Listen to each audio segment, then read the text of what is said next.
faula percakapan antara Mbak Imbong menyebar ke publik. Nah, Abang melihatnya gimana, Bang? Video percakapan antara Paula dan Pak Iwo Menyebar ke publik. Ya. Ini apakah bisa disebut sebagai pencemaran nama baik begitu kan atau bukan? Tergantung. Kalau dua-duanya menganggap ini biasa saja, nggak ada persoalan. Jadi kalau Mbak Imbong maupun si Paula merasa tidak keberatan percakapan tersebar, itu berarti nggak ada persoalan. Oke. Tapi kalau salah satu merasa keberatan, ini baru persoalan. Iya. Nah, persoalannya tinggal apakah ini persoalan publik semata atau ini menjadi persoalan pidana.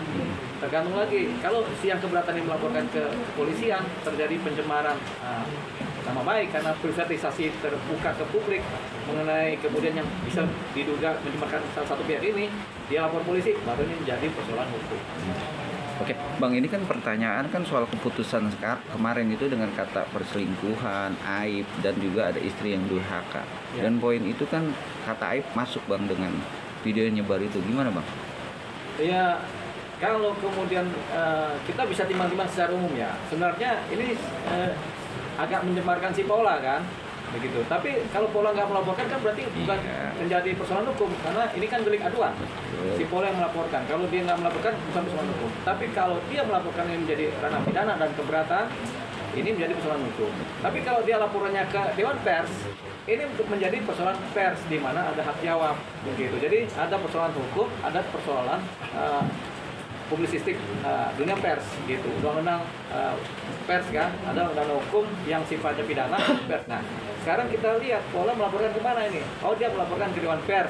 Berarti ini menjadi persoalan pers. Artinya tata krama berpers. Apakah kemudian satu atau dua kelompok media ini kemudian dianggap sebagai melanggar undang-undang pers apa tidak? Itu kemudian akan dibahas lewat Dewan Pers. Nanti akan ada teguran administratif tertulis bahkan pencabutan media kalau memang terdaftar di Dewan Pers kan di persnya. Nah, ini menjadi persoalan administratif begitu. Persoalan administratif apa? Kepengurusan Dewan Pers dengan anggota-anggotanya. Mungkin juga ada pemberitahuan dari Dewan Pers. Oke, untuk masalah ini jangan diekspos karena ini melanggar undang-undang pers begitu. Pasti teguran dulu. Nah, ini juga terkait dengan hak jawab. Jadi ketika Paula melaporkan ke Dewan Pers, tentunya nanti ada hak jawab. Ini kemudian dimusyawarahkan, diselesaikan secara adat pers, gitu. Pasti begitu. Jadi bukan persoalan pidana. Beda kalau Paula melaporkan ini sebagai suatu persoalan pidana. Dia merasa tercemarkan nama baiknya, dilapor ke kepolisian kan, menjadi laporan hukum pidana. Bang, tapi pihak Paula sendiri sudah ada wacana untuk melaporkan akun yang menyebarkan. Tapi kan dia lebih ke lapor ke Dewan Pers dulu ya, Bang. Ya. Menurut Abang langkahnya benar seperti itu apa lebih baik? Iya, berarti Abang? Kan dia tidak dalam maksud memidanakan seseorang atau satu subjek hukum yang melapor, yang membuat cerita ini kan. Jadi dia lebih tampaknya lebih berposisi supaya udah laporanlah ke Dewan Pers, lebih bijak lah. Kenapa? Dia beranggapan atau kelompoknya beranggapan bahwasanya ini terkait dengan kebutuhan media pertama. Ini terkait dengan tanggung jawab pers gitu. Jadi karena ini lebih tanggung jawab pers, dia laporkanlah. Tujuannya apa? Cuma teguran aja paling tujuannya si Paula ini supaya ditegur ini media ini. Beda kalau dia lapor ke atau dia wacana saya lapor ke polisi nih, berarti udah ada niat untuk mempidanakan seseorang karena mempermalukan kan begitu. Atau siapa yang melakukan ini kemudian dipidanakan.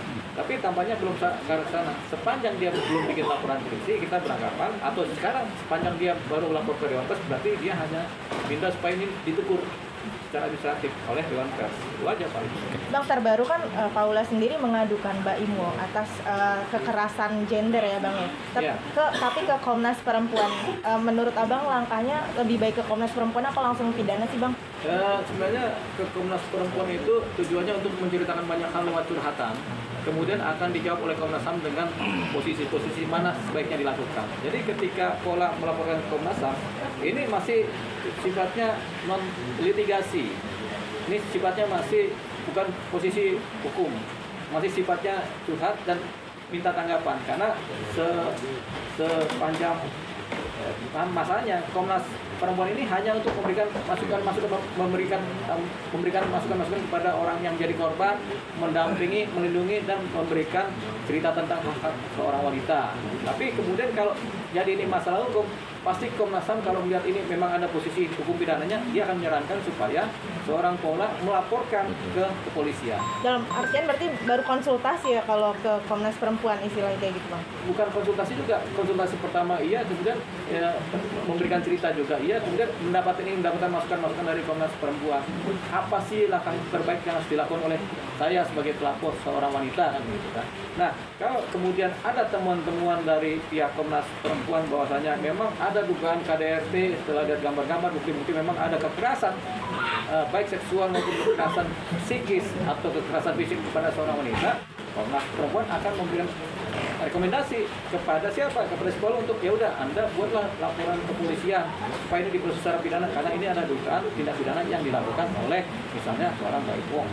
Bang, kan Paula sendiri sudah punya bukti dan dia datang ke Komnas juga bawa bukti, Bang. Tapi dia lebih milih ke Komnas. Ada kemungkinan nggak sih kalau Paula sebenarnya masih nggak tega sama Mbak Im kalau mempolisikan mantan suaminya, Bang? Kita bisa lihat tendensi-tendensinya seorang Paula dan kelompoknya yang bukan pengacaranya, bahwasanya mereka lebih kepada jalur yang kalau bahasa umumnya sih jalur curhatan gitu kan, dengan dampaknya adalah paling teguran. Jadi tampaknya mereka masih bijak. Mungkin masih bijak sih seorang Paula ini, karena kalau dia bikin laporan pidana, ini yang kena nanti mantan suaminya, yaitu bapak dari anak-anaknya. Mungkin itu pertimbangannya, jadi Paula tidak melaporkan karena pidana. Jadi dia paling supaya nanti Baim dipanggil, dia lapor ke Komnas HAM, Komnas Perempuan, nanti Baim dipanggil sama Komnas Perempuan untuk ditegur, diberikan teguran-teguran kan begitu. Ujungnya kan begitu selesainya. Nah, tapi kalau Paula kemudian melaporkan pidana, berarti dia udah siap. Bapaknya, anak-anaknya akan diproses secara hukum pidana. Tapi dengan aduannya Paula ke Komnas sendiri, dampak terberatnya bagi Baim apa cuma dipanggil atau gimana, Bang? Ya, pertama kan ketika Baim sendiri dipanggil di Komnas Perempuan, kan pasti kan diceritakan duduk soal masalahnya, kemudian diberikanlah nasihat-nasihat, teguran-teguran, paling itu paling tinggi, sehingga Baim diajarkan lagi, diedukasi lagi mengenai gaya seorang laki-laki yang baik bagaimana, paling begitu, gitu. Karena yang dilaporkan cuma ke Komnas Perempuan, tapi kalau yang dilaporkan ke kepolisian PPA misalnya, Unit Perlindungan Perempuan dan Anak, ya bisa masuk si Baim kalau ada bukti KDRT masuk tidak. Tapi nampaknya seorang Paula belum tega melakukan itu. Tapi disesalin nggak sih, Bang? Ini kan perkara perceraian. Kenapa saat di persidangan bukti-bukti dugaan ada KDRT dia nggak sodorin ke hakim, Bang, untuk pembelaan diri sendiri? Ya, kita nggak tahu apakah sudah disampaikan di persidangan apa tidak, atau sudah dijadikan dalil-dalil atau tidak. Kita belum tahu karena kita nggak baca kan dokumen-dokumen putusan dan seterusnya kronologisnya. Tapi yang jelas biasanya setiap perkara-perkara perceraian itu akan didahului dengan dalil-dalil. Sudah tidak serumah lagi, sudah tidak memberikan nafkah, sering terjadi kekerasan dalam rumah tangga, apalagi ada perselingkuhan, ada persinahan, biasanya itu ada percakapan yang terus-menerus, itu sehingga akhirnya dijadikan dalil oleh para pihak untuk kemudian meminta bercerai. 86 laporan atau gugatan seorang Baim itu secara analisa Abang situ udah tepat nggak sih, Bang, untuk fakta keputusan ini? Ya, kalau pakai ilmu pengacara, semakin banyak bukti semakin bagus. Kalau perlu ada 1000 bukti disampaikan, supaya apa? Supaya hakim yakin dan mengambil keputusan yang tepat kan begitu. Jadi 86 1000 bukti pun sama aja, tapi makin banyak makin bagus kalau pakai ilmu pengacara, ilmu orang bersidang kan gitu. Demikian juga Paula, dia akan menyampaikan banyak bukti tentunya, bukti yang banyak supaya menguatkan posisi dia, dalil-dalil dia dalam kemudian pertarungan di dunia gugat-menggugat perceraian. Tapi kan Paula sudah ditaktik oleh si Baim, itu artinya kan sebenarnya secara hukum agama sudah terjadi perceraian, tinggal hal lain yang kemudian perlu disahkan secara hukum negara gitu. Setelah putus dan inkah, baru mereka berdua sudah bercerai, paling itu aja isinya. Publik harus tahu bahwa mereka sudah bercerai supaya apa? Supaya nanti kalau Paula dengan yang lain, dengan ini tidak timbul persoalan-persoalan hukum yang lain. Tapi kan dia mau ada niat untuk mengajukan banding. Dari proses ajukan banding itu kan status dia masih suami istri bang. Kalau proses masih banding. Ya, kalau kita kan pakai hukum agama begitu. Tapi kalau pakai hukum negara ya belum cerai. Hukum agama kan sudah cerai dengan talak 3, tapi hukum agama belum. Hukum agama sudah. Hukum negara belum. Karena hukum negara terkait dengan catatan sipil kan. Begitu. Terkait juga dengan KTP kan. Begitu. Jadi dengan banding ini mungkin perceraian sudah hukum agama, tapi ini belum selesai, belum inkrah, makanya kemudian ada banding. Tapi kan dulunya banding, apa yang dibandingkan? Nggak jauh dari 3 hal. Pertama mengenai status pengasuhan anak, yang kedua berkemungkinan mengenai harta gonogini, harta bersama, yang ketiga mengenai siapa yang menafkahi anak, berapa nilainya, itu paling begitu, belum putus di situ. Jadi statusnya masih suami istri dalam posisi ini secara negara. Secara negara masih dianggap belum cerai, secara agama dengan talak 3 sudah. Bang Yo, ini kan juga menjadi pro kontra bang bukti CCTV terkait perselingkuhan bang. Iya. Kalau dari segi hukum sendiri perselingkuhan yang benar itu seperti apa bang sebenarnya? Pertanyaannya apa ada perselingkuhan yang benar? Maksudnya Kriterianya. dari segi hukum bang. Itu kan kalau dari CCTV itu kan terlihat jelas hanya depan kamar dan segala macamnya. Ya. Kalau dari segi hukum, Jadi begini, ada perselingkuhan, ada perzinahan. Nah, perselingkuhan itu luas sekali, bundar. Perzinahan itu intinya dari perselingkuhan. Jadi orang berselingkuh belum tentu berzinah, tapi orang berzinah sudah pasti berselingkuh. Gitu. Jadi begini, perzinahan itu ada pasalnya, hukum pidana, KUHP kan. Barang siapa bersetubuh dengan yang bukan pasangannya, begitu kan, yang syak, nah itu dia berzinah namanya. Dia bisa dituntut dengan pasal perzinahan. Tapi perselingkuhan itu lebih luas.